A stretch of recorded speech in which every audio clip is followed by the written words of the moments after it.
Chers amis, chers youtubeurs, bienvenue sur ma chaîne Automobile Méger. Nous sommes réunis aujourd'hui comme d'habitude pour la question de la semaine. Donc on va d'abord répondre à la question numéro 4, donc, qui était axée sur Opel Omega A. Opel Omega A s'est réuni avec une autre marque pour produire son Opel Omega surpuissante.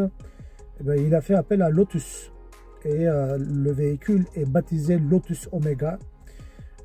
Pour les amateurs du genre et amoureux des Opel, vous devez très bien connaître cette voiture parce que elle a en même temps, en 1991, elle a en même temps partagé le véhicule berline le plus rapide du monde, avec ses 282 km/h de pointe.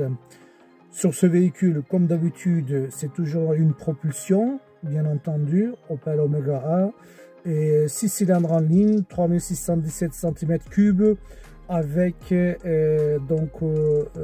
377 chevaux préparés par Lotus, bien entendu, en collaboration avec Omega et Imcher, bien entendu, comme kit de carrosserie, etc.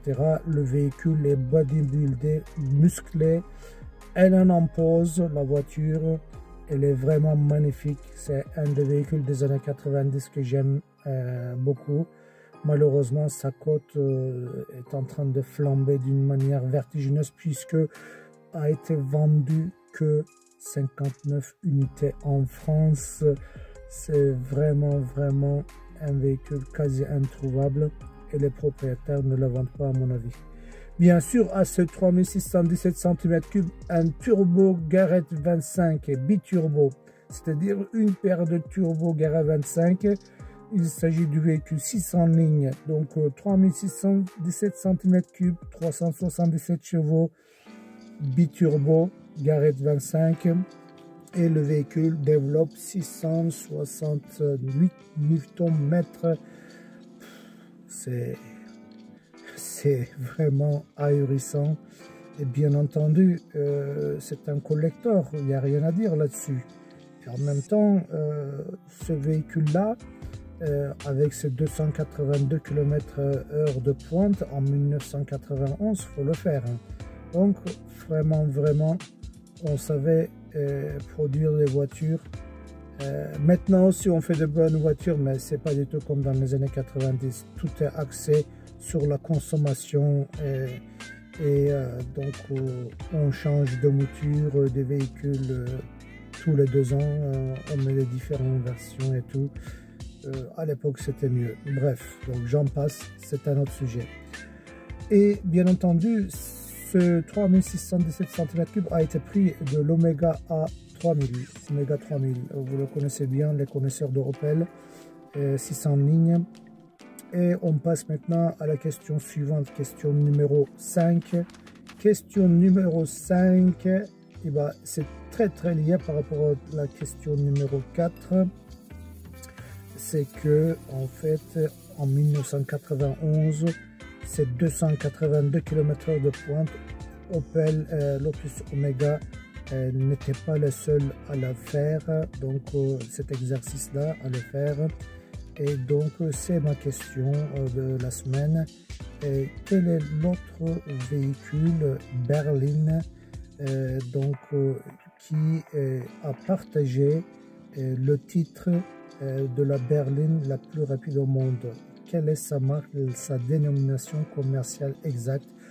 Pour vous donner un petit tuyau, il s'agit d'une voiture d'une marque allemande. Encore une fois de plus, les autobans allemands obligent, pas de limitation de vitesse, donc de quoi se faire plaisir. Voilà. Écoutez, je vous remercie beaucoup de votre suivi, hein, de votre implication. Il n'y a pas de commentaires du tout sous les vidéos, ce n'est pas grave. Mais si jamais vous connaissez la réponse, vous pouvez pianoter et répondre aux questions de la semaine, tout en sachant que pour la semaine à venir, peut-être que ça sera plutôt question de la semaine, peut-être pas, mais question du mois plutôt. Parce que moi, des questions, il y en a. Pour enrichir sa connaissance, sa culture automobile, j'en ai. Par contre, si ça ne suit pas, c'est pas grave. Bah, écoutez, hein, vous irez chercher des réponses et les informations ailleurs. Si de toute façon on est passionné, on n'est pas. Donc c'est aussi une question de découvrir ma chaîne ou pas du tout. Merci beaucoup de votre suivi, de me suivre. Abonnez-vous, partagez les vidéos. Et c'est comme ça qu'on pourra aussi élargir la chaîne. Je vous remercie bien. Je vous dis à la semaine prochaine. Et suivez mes vidéos suivantes. En semaine, il y aura aussi d'autres vidéos sur d'autres sujets. Je vous souhaite un excellent week-end. À bientôt. Ciao, ciao.